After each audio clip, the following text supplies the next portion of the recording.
Hi everyone. So last class में हमने जो है वो टाइम एंड वर्क का फर्स्ट पार्ट कवर किया था, जिसके अंदर कुछ क्वेश्चंस हमने प्रैक्टिस करे थे चैप्टर से रिलेटेड।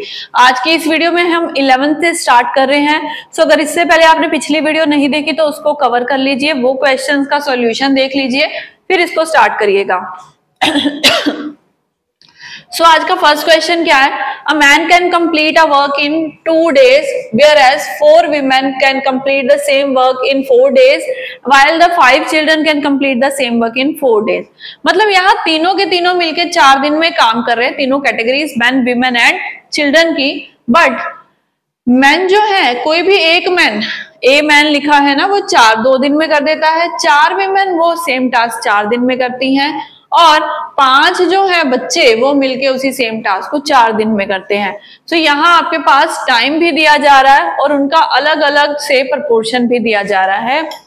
जो है आपको क्या बताना है, अगर 2 men 4 women 10 चिल्ड्रन मिलके काम करें तो कितने दिनों के अंदर काम खत्म होगा। लास्ट क्लास में मैंने आपसे क्वेश्चन जो करवाया था वो क्या था, टाइम एंड वर्क, जो मेन और विमेन के ऊपर था। यहाँ भी 3 पार्ट्स हैं, मैन, विमेन एंड चिल्ड्रन, और मैंने वहां और के साथ आपको इक्वेट करके बताया था कि आप दोनों की कैपेसिटी बराबर कर सकते हो। अब यहाँ पे आपके पास इनका अलग अलग टाइम पीरियड है, तो आप सीधा से उनके इतने बंदे हैं, इतनी औरतें हैं, ये नहीं रख सकते। आपको इनके टाइम से भी इनको मल्टीप्लाई करना होगा। सो इस क्वेश्चन को कैसे अटेम्प्ट करेंगे? सबसे पहले बोला है एक मैन यानी कि 1 मैन अपना वर्क 2 दिन में करता है, तो मल्टीप्लाई बाय 2। वो किसके बराबर है? इक्वल्स टू, क्योंकि सेम वर्क कर रहे हैं ये। 4 विमेन अपना सेम टास्क 4 डेज में करती हैं, जबकि 5 चिल्ड्रन सेम टास्क 4 डेज में करते हैं। तो ये कुछ मैंने लिखा, आपको समझ में आ गया होगा। यहां से हम इक्वल करेंगे, और मैंने आपको ये बताया हुआ है कैसे, अगर 3 आ जाए अलग अलग जेंडर्स, उनको भी आपको एक में ही कन्वर्ट करना होगा। सो हम सबको चिल्ड्रन में कन्वर्ट करेंगे, ठीक है, बाद में करते हैं। पहले हम मल्टीप्लाई करके कुछ वैल्यूज दे दें यहाँ। तो यहाँ निकला 2m, यहाँ निकला 16w, यहाँ निकला आपका 20c। सो मैंने 2 के टेबल पे अगर कटिंग करी तो 1m equals to 8w equals to 10c। ये आपके पास डाटा निकल आया। मैंने बोला था कि मैं सबको चिल्ड्रन में कन्वर्ट करूँ, तो आप देखते हैं पेयर में क्या बोल रहे हैं। If 2 men 4 women and 10 children. सबसे पहले इन 2 men को मैं कन्वर्ट कर देती हूँ चिल्ड्रन में। तो मुझे यहाँ क्या देखने को मिल रहा है कि मेरा एक मैन जो है वो 10 बच्चों के बराबर है। ये मिल रहा है ना, विमेन को भूल जाओ, सेंटर में लिखा हुआ है। एक मैन 10 चिल्ड्रन के बराबर है। क्वेश्चन में कितने मैन है? 2 मैन है। तो अगर मैंने 2 मैन की जगह पे चिल्ड्रन लिखने हो, कितने बनेंगे? सो अगर एक 10 के बराबर है, 2 हो गए 20 के बराबर। तो मैं यहाँ पे क्या लिख सकती हूँ? 20 चिल्ड्रन लिख सकते हैं इस 2 मैन की जगह। क्लियर? तो आगे चलते हैं, आगे क्या क्या है। विमेन को अब चेंज कर लेते हैं। मैं ऊपर आपको समझाने के लिए यहाँ छोटा छोटा सा 2 मैन लिख दिए, 4 विमेन है एंड 10 चिल्ड्रन है, ताकि आपको कंसेप्ट क्लियर रहता जाए। अभी 4 विमेन को चेंज करेंगे, यानी कि इन दोनों को साथ में रखेंगे। अगर 8 विमेन 10 चिल्ड्रन के बराबर है, तो यानी कि 4 विमेन 5 के बराबर हो गई। सो एक विमेन को हमें कन्वर्ट करना है, तो वो कितने चिल्ड्रन के बराबर है? 5/4, राइट। अभी मेरे क्वेश्चन में कितनी विमेन है? 4 हैं। तो अगर एक 5/4 के बराबर है, तो मेरी 4 विमेन कितने के बराबर करनी होगी? तो 5/4 को हम 4 से मल्टीप्लाई कर दें। ये चिल्ड्रन में बदल चुकी है, यानी कि इनकी जगह पे मैं बता सकती हूँ कि 5 चिल्ड्रन के बराबर है। ये आई बात समझ में? तो 4 विमेन 5 चिल्ड्रन के बराबर है, और ये तो ऑलरेडी चिल्ड्रन ही है, तो इनको कन्वर्ट करने की जरूरत ही नहीं है। अभी प्लस करें तो टोटल मिला के 35 चिल्ड्रन हो गए, राइट। तो 35 चिल्ड्रन। अभी यहाँ पे सब कन्वर्ट हो चुका है, तो अगला स्टेप आता है जब चेन रूल अप्लाई होता है। सो कैसे करेंगे? तो उसके लिए आप ये देखो, आप चिल्ड्रन में कन्वर्ट करो तो आप पॉइंट भी चिल्ड्रन वाला ही यूज करोगे। चेन रूल के लिए अगर 5 चिल्ड्रन अपना काम 4 दिन में कर देते हैं, तो 35 कितने दिनों में करेंगे? सो हमने जब इनकी कटिंग करी, सो हमारे पास जो वैल्यू निकल के आती है कुछ, वो इस प्रकार आती है कि ये 5 बच्चे अपना काम 4 दिन में कर रहे हैं। यस, बिल्कुल सही जा रहे हैं हम। हमारा आंसर कुछ पॉइंट्स में आता है, अगर आपका भी पॉइंट्स में आ रहा है तो आप चेक कर सकते हो। हमारा काम बिल्कुल सही है, हमने बिल्कुल अच्छे से काम किया था। 5/4 1 के बराबर है, तो इसको 4 से मल्टीप्लाई करेंगे। यस, बिल्कुल राइट वर्क है। ऑप्शन में गलती है कोई ना कोई, तो यहाँ पे मेरे पास 4/7 डेज जो है वो कुछ आंसर आता है। यहाँ अगर करने जाए तो 4/7 यहाँ पे आपका करेक्ट आंसर रहेगा। ठीक है, समझ में आया? ऑप्शन में भी करेक्ट इनकरेक्ट होंगी, हमारा कंसेप्ट यही बिल्कुल सही है। हमारा कंसेप्ट इसके अकॉर्डिंग आपका आंसर भी बिल्कुल सही होगा। ठीक है, ओके। सो चलिए मूव करते हैं नेक्स्ट क्वेश्चन पे। ये क्या है अब? A can do a work in 21 days whereas the number of days required for B to finish the same work alone. अच्छा, मैं बताती हूँ आपको ये क्वेश्चन क्या है। A can do a work in 21 days। A किसी काम को 21 दिन में करता है, whereas B is 40% more efficient than A, then number of days required for B to finish the same work alone। अभी क्वेश्चन क्लियर है? तो ये एफिशिएंसी रिलेटेड क्वेश्चन है, जिसमें बोल रहे हैं कि अगर A और B की एफिशिएंसी की बात करते हो ना, तो B जो है वो 40% मोर एफिशिएंट है A से। तो यानी कि अगर रेशो है 100 और 140 की, सो इनकी अगर एफिशिएंसी निकाले वो आ जाती है 5:7। एफिशिएंसी है 5:7, तो टाइम की रेशो कितनी होगी इनकी? मैंने पहले भी बताया है, वो हो जाएगी रिवर्स, यानी कि 7:5। अभी यहाँ उन्होंने बोला कि ए अपना काम 21 दिन में करता है, यानी कि कॉमन मल्टीपल 3 मिला। अगर ये 3 का मल्टीपल है, ये भी 3 का मल्टीपल, तो ये 15 आ गया। उन्होंने पूछा था बी अकेला पूरा काम कितने दिनों में करेगा, सो हमारा आंसर बन गया 15, ऑप्शन सी से। ये क्वेश्चन इजी था, आपका भी आंसर बन गया होगा।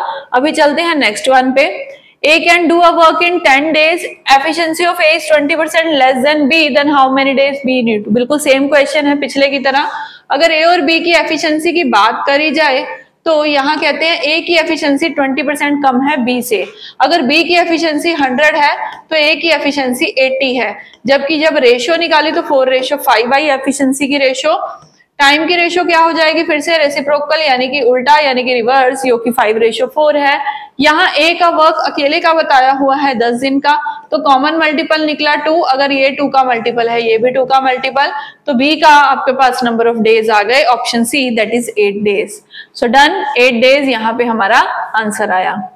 अभी चलते हैं नेक्स्ट वन पे।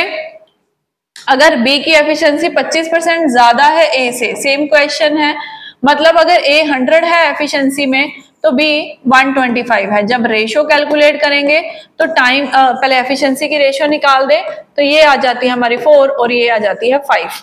टाइम की रेशो अगर कैलकुलेट करें वो आ जाती है 5:4। अभी इन्होंने बोला कि ए किसी काम को 6 दिन में कर लेता है, यानी कि यहाँ पे 6 आ गया, तो कॉमन मल्टीपल कितना मिला? 6/5। अगर ये 6/5 का मल्टीपल है, ये भी 6/5 का मल्टीपल, सो वैल्यू बने 24/5, जिसको आप सॉल्व करेंगे और आपका आंसर आपके पास होगा, जो कि होगा 4/5 डेज। तो यहाँ आपका करेक्ट आंसर ऑप्शन ए है, दैट इज 4/5 डेज। तो ये तीनों सेम टाइप के क्वेश्चन थे और आपने अच्छे से कंप्लीट कर लिए। अभी नेक्स्ट क्वेश्चन क्या है? 5 men can prepare 5 toys in 6 days working 6 hours a day. Then 16 men prepare 32 toys working 9 hours a day. Chain rule मैंने बताया था, उसमें आपको एक पॉइंट आउटपुट का भी बताया था, तो ये आउटपुट से रिलेटेड ही है। अगर 5 men अपना जो है 6 दिन के अंदर डेली बेसिस पे 6 दिन काम करते हैं और 10 टॉयज बना के देते हैं, मैन, टाइम एंड आवर्स तीनों आ गए। दूसरी तरफ then 16 men prepare 32 toys working 9 hours a day in how many days?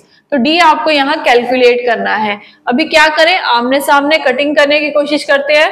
कोई ऐसे नंबर्स जो साथ में कट रहे हो वो देखते हैं। तो सबसे पहले इसको काट देते हैं, ये 2 के टेबल पे दोनों तरफ कट रहा है। अभी यहाँ मुझे 16 मिल गया था, यहाँ 5 कॉमन मिल गया, और ये 3 के टेबल पे आपका जाता हुआ दिख रहा है आपको। तो बचा गया मेरे पास 2 × 2 4। तो 4 डेज जो होंगे वो लगेंगे इनको ऑप्शन बी के अंदर। टाइम एंड वर्क में चेन रूल वाला पॉइंट जो टाइम एंड वर्क का सेकेंड पार्ट होता है। Next question, 32 man complete a work in 12 days and कितने मैन 16 दिन के अंदर वही सेम टास्क करेंगे। बहुत ही इजी क्वेश्चन, चेन रूल का ही। 32 मैन, जब भी number of man A B C D नाम से ज्यादा आ जाए तो आप चेन रूल का कंसेप्ट यूज करेंगे टाइम एंड वर्क के अंदर।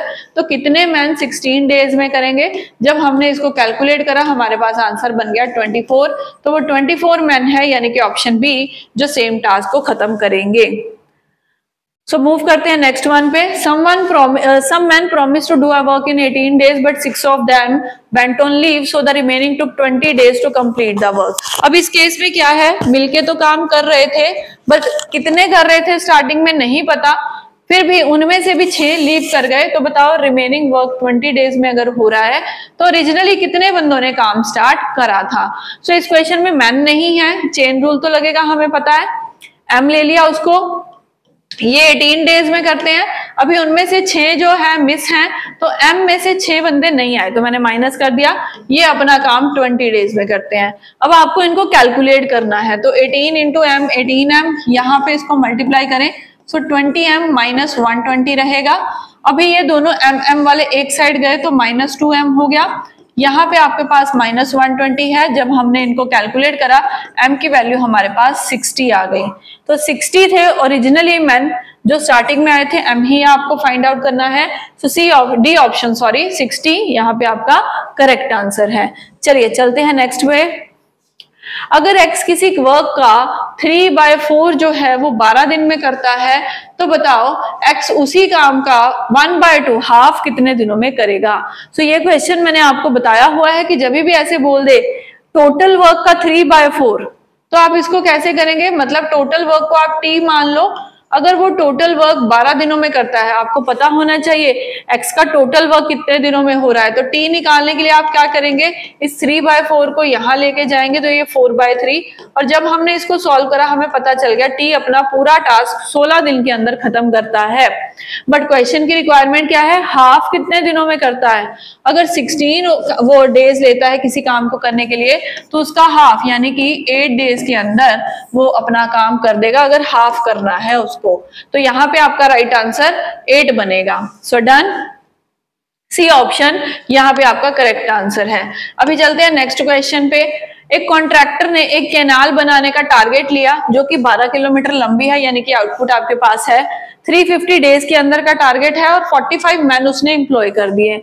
अभी 200 दिन पार हुए तो उसने देखा कि only and only 4.5 kilometre ready हुआ है। तो बताओ अगर उसको टारगेट पे काम खत्म करना है, कितने नंबर ऑफ एक्स्ट्रा मैन उसको चाहिए। क्वेश्चन ये आराम से सुनना। अभी यहाँ पे देखो, जब टारगेट वाला क्वेश्चन आ जाए आप ये देखो कि कितने दिनों का काम खत्म हो चुका है, उसके अकॉर्डिंग हम रिमेनिंग वाला पॉइंट लगाएंगे थोड़ा सा। मतलब आपको ये पता है कि 12 में से 200 दिन के अंदर 4.5 किलोमीटर रेडी है। सो मैन कितने हैं 45, और इन्होंने काम कितने दिन किया है, 200 दिन कर दिया ना।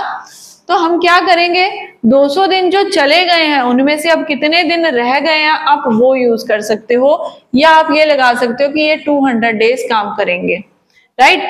तो 200 डेज इन्होंने काम करा, तो इन्होंने रेडी क्या करा है, 4.5 किलोमीटर कैनाल रेडी करी है, लगा दिया। अभी आपके उन्होंने पूछा है नंबर ऑफ एक्स्ट्रा मैन, मतलब अभी नंबर ऑफ पर्सन कुछ अलग रहेंगे, और अभी काम कितने दिनों का रह गया, 150 दिनों का रह गया, और कितने किलोमीटर रेडी होने के लिए पड़ी है, तो 7.5 किलोमीटर अभी भी रेडी होने के लिए पड़ी है। सो अभी हमें क्या करना होगा, आमने सामने कटिंग करेंगे, तो 4.5 और 7.5 की कटिंग कर देते हैं। सो मैंने यहाँ पे नीचे दोनों के डेसिमल सेम है, वो तो वैसे ही कट जाएगा। 45 और 75 के अकॉर्डिंग अगर हम देखें तो ये हमारा 3 और 5 पे जाएगा। अभी अगर आगे कटिंग करें तो ये 15 पे जा रहा है, और ये कटिंग करें तो हमारा 30 पे जा रहा है। फिर से कटिंग करें तो ये 2 पे गया और ये 100 पे गया। तो मेरे पास 100 मैन आ गए, मतलब एट प्रेजेंट उस वर्क के ऊपर 100 बंदों ने काम किया है, ठीक है। तो आपको ये पूछा है number of extra man. Extra man कैसे पता चलेंगे, 100 में से 45 अगर माइनस कर दे, ये तो वो है जो शुरू में काम में आए थे। अभी और कितने बंदे यहाँ पे लगे हुए हैं, तो 55 लगे हुए हैं, जो कि हमें ऑप्शन बी से मिलेगा। तो 55 यहाँ पे आपका करेक्ट आंसर रहेगा। ये कॉन्सेप्ट आपको समझ में आया अच्छे से। अभी चलते हैं हमारे नेक्स्ट क्वेश्चन पे। 15 मैन 12 दिन के अंदर 8 घंटे काम करते हैं, तो 15 विमेन सेम टास्क कितने दिनों में करेंगी अगर 3 women work as much as 2 man के अकॉर्डिंग करती हैं। तो यहाँ इस लाइन में ना आपको ऑलरेडी उन्होंने निकाल के बता दिया कि 3 विमेन 2 मैन के बराबर है। सो आप क्या करेंगे, 1 विमेन कितने मैन के बराबर है वो निकाल दो, तो 2/3 मैन के बराबर है। अभी मेरे क्वेश्चन में कितनी विमेन है, 15। अगर एक विमेन 2/3 के बराबर है तो 15 विमेन कितने मैन के बराबर होंगी, सो 2/3 इंटू 15 कर दे हम, तो इतने मैन के बराबर है। जबकि यहाँ पे हमें पता चल गया कि 15 विमेन 10 मैन के बराबर की कैपेबिलिटी रखती हैं। अभी आप मैन के अकॉर्डिंग काम कर सकते हो क्योंकि आपको कन्वर्ट पता चल गया है, तो चेन रूल में मैन को यूज करते हैं। अगर 15 मैन किसी टास्क को 12 दिन में करते हैं तो 10 मैन सेम टास्क को कितने दिनों में करेंगे, ये हम सॉल्व कर लेते हैं। तो यहाँ हमारे पास आ गया अपना आंसर, 18 डेज। तो 18 यहाँ पे आपका आंसर आया, 3 6 18, तो 18 यहाँ आपका करेक्ट आंसर रहेगा, जो कि हमें ऑप्शन बी में मिला। इसी के साथ आपको टाइम एंड वर्क का कंसेप्ट सारा समझ में आ गया होगा। हमने हर टाइप का क्वेश्चन जो है वो डिस्कस कर लिया। यही क्वेश्चन आपके एग्जाम में भी पूछे जा सकते हैं, मतलब यही नहीं, इनमें से ही कंसेप्ट आपको वहां पे देखने को मिलेंगे। हर टाइप का क्वेश्चन हमने टाइम एंड वर्क में फिनिश कर लिया है। इसके बाद हम असाइनमेंट डिस्कस करेंगे, बट अगर आपने ये एज अ टेस्ट अटेम्प्ट करा है तो आपके लिए कितने स्कोर आए मुझे वो भी बताना, ठीक है। अभी हम मिलेंगे अपनी नेक्स्ट वीडियो के अंदर। Till then, thank you everyone.